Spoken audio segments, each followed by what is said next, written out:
बांग्लादेश। मोहम्मद यूनुस की चीनी निवेशकों से अपील के क्या है मायने, क्या चीन के करीब जा रहा देश? बांग्लादेश की अंतरिम सरकार के मुख्य सलाहकार प्रोफेसर मोहम्मद यूनुस ने रविवार को चीनी निवेशकों से देश में निवेश करने की अपील की है। ढाका में हुए चीन Bangladesh conference on investment and trade कार्यक्रम में मोहम्मद यूनुस ने चीनी निवेशकों से कहा कि वो बांग्लादेश में मौजूद मौकों का फायदा उठाएं और जिस तरह चीनी निवेशकों ने दक्षिण एशिया में कई देशों की अर्थव्यवस्था को बदला है, उनकी उम्मीद है कि वैसा ही कुछ बांग्लादेश में हो। ये पहली बार नहीं है जब मोहम्मद यूनुस ने चीन से निवेश करने की अपील की है। इससे पहले इसी साल मार्च में उन्होंने तीस्ता परियोजना समेत अन्य प्रोजेक्ट्स के लिए भी चीन से निवेश करने की अपील की थी। हालांकि जानकार मानते हैं कि मोहम्मद यूनुस को ये समझने की जरूरत है कि चीन मदद नहीं देता, वह लोन देता है और उसे हर तरह से वसूल भी करता है। मोहम्मद यूनुस ने क्या कहा? प्रोफेसर मोहम्मद यूनुस रविवार को ढाका में चीन Bangladesh conference on investment and trade कार्यक्रम में हिस्सा ले रहे थे। सम्मेलन में 150 से अधिक चीनी निवेशक और व्यापार प्रतिनिधि शामिल थे। मोहम्मद यूनुस के अनुसार बांग्लादेश में बीते 10 महीनों में ये चीनी व्यापार प्रतिनिधियों के साथ सबसे बड़ा व्यापार सम्मेलन है। इस दौरान उन्होंने वहां मौजूद चीनी निवेशकों से देश में निवेश करने की अपील की और कहा कि चीन और बांग्लादेश मिलकर काम करें तो अनेक संभावनाएं हैं। मोहम्मद यूनुस ने कहा, चीनी निवेशकों ने दक्षिण एशिया में कई देशों की अर्थव्यवस्था को बदला, ट्रांसफॉर्म किया है। मैं उम्मीद करता हूं कि बांग्लादेश में भी इसी तरह का बदलाव देखने को मिलेगा। उन्होंने कहा, बांग्लादेश चाहता है कि युवाओं के लिए नए मौके बने और इसके लिए निवेश बढ़ाने के लिए कई तरह की कोशिशें की जा रही हैं। 10 महीने पहले अंतरिम सरकार के आने से बाद से किए जा रहे सुधारों के नतीजे सामने आ रहे हैं।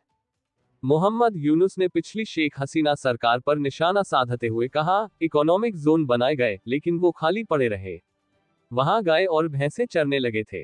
मोहम्मद यूनुस ने कहा कि पिछले साल जुलाई में हुए विद्रोह के साथ देश में चीजें सुधरने लगी। उन्होंने चीनी निवेशकों से अपील की, हम निवेशकों से कहना चाहते हैं कि आप आएं और बांग्लादेश के इतिहास का हिस्सा बने और साथ मिलकर प्रगति की राह पर चलें। मोहम्मद यूनुस ने बताया कि उनकी अंतरिम सरकार ने निवेशकों की मदद के लिए रिलेशनशिप मैनेजर्स नियुक्त किए हैं। उन्होंने कहा, मैं चीनी निवेशकों से कहना चाहता हूं कि वो बांग्लादेश में मौजूद मौकों का फायदा लें, बांग्लादेश को अपना घर बनाएं और इसे अपना उत्पादन का केंद्र बनाएं। इस सम्मेलन में चीनी व्यापारियों के अलावा व्यापार मंत्री वांग वेंताओ और बांग्लादेश के लिए चीन के राजदूत याओ वेन भी मौजूद थे। ढाका ट्रिब्यून के अनुसार वांग वेंताओ ने कहा, चीन बांग्लादेश को अपनी निर्यात क्षमता में सुधार करने, व्यापार और निवेश के इंटीग्रेटेड डेवलपमेंट को बढ़ावा देने, बहुपक्षीय व्यापार प्रणाली को मिलकर बनाए रखने और विश्व अर्थव्यवस्था में अधिक स्थिरता और निश्चितता लाने में मदद करने के लिए तैयार है। पहले भी चीन से निवेश की करते रहे हैं अपील। मोहम्मद यूनुस ने इससे पहले इसी साल मार्च में चीन का 4 दिनों का दौरा किया था। इस दौरान उन्होंने चीन के राष्ट्रपति शी जिनपिंग से बात की। उन्होंने शी जिनपिंग से कहा कि चीन की सरकारी कंपनियां तीस्ता नदी परियोजना में शामिल हो सकती हैं। ये वो वक्त था जब इससे पहले भारत ने कहा था कि वो तीस्ता परियोजना में मदद करने के लिए तैयार है और इसकी स्टडी के लिए टीम भेजने को तैयार है। बांग्लादेश ने इस दौरान मोंगला बंदरगाह के आधुनिकीकरण और इसके विस्तार में चीन की मदद की बात की थी और कहा था कि वो चीन के साथ चटग्राम, पूर्व नाम चटगांव में चीनी आर्थिक और औद्योगिक जोन बनाने की उम्मीद करता है। अपने इस दौरे के दौरान उन्होंने बेल्ट एंड रोड सहयोग को बढ़ावा देने और आधुनिकीकरण के लिए चीन के साथ मिलकर काम करने पर सहमति जताई थी। इस दौरान उन्होंने कहा था कि भारत के पूर्वोत्तर राज्यों की समुद्र तक पहुंच नहीं है, इसलिए बांग्लादेश इस क्षेत्र में महत्वपूर्ण है। वहां चीनी अर्थव्यवस्था का विस्तार हो सकता है जहां चीन और दुनिया के लिए वस्तुओं का उत्पादन किया जा सके।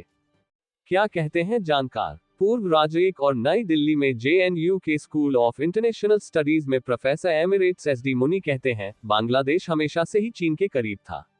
पूर्व प्रधानमंत्री शेख हसीना के समय भी वह बांग्लादेश के करीब था। 1975 से पहले चीन ने बांग्लादेश को मान्यता नहीं दी थी, उस समय तक ही संबंधों में दूरी थी। इसके बाद वह लगातार बांग्लादेश में निवेश कर रहा था। SD मुनी कहते हैं, शेख हसीना भी चीन के साथ एक संतुलन बनाए हुए थी क्योंकि चीन ने वहां आधारभूत ढांचों में बड़ा निवेश किया था। उसने फौज के कार्यक्रम में भी सहायता की है। वह पुल भी बना रहे हैं। बांग्लादेश उनके बेल्ट एंड रोड प्रोजेक्ट में भी शामिल है। वह पावर प्रोजेक्ट भी कर रहा है, तो आप कह सकते हैं कि बांग्लादेश हमेशा से ही चीन के करीब रहा है।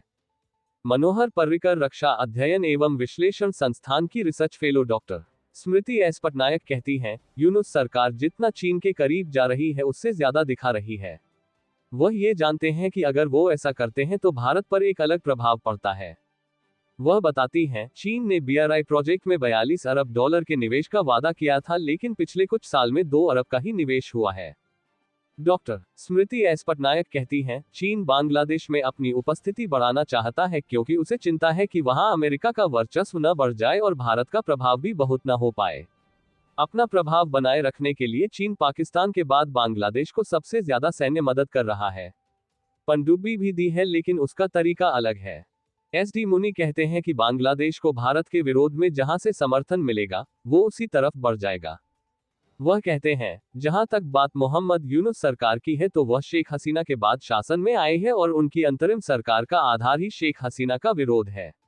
शेख हसीना को लेकर बांग्लादेश में यह माना जाता है कि उन्हें भारत का हर तरह से समर्थन मिलता था और वह भी भारत का समर्थन करती थी।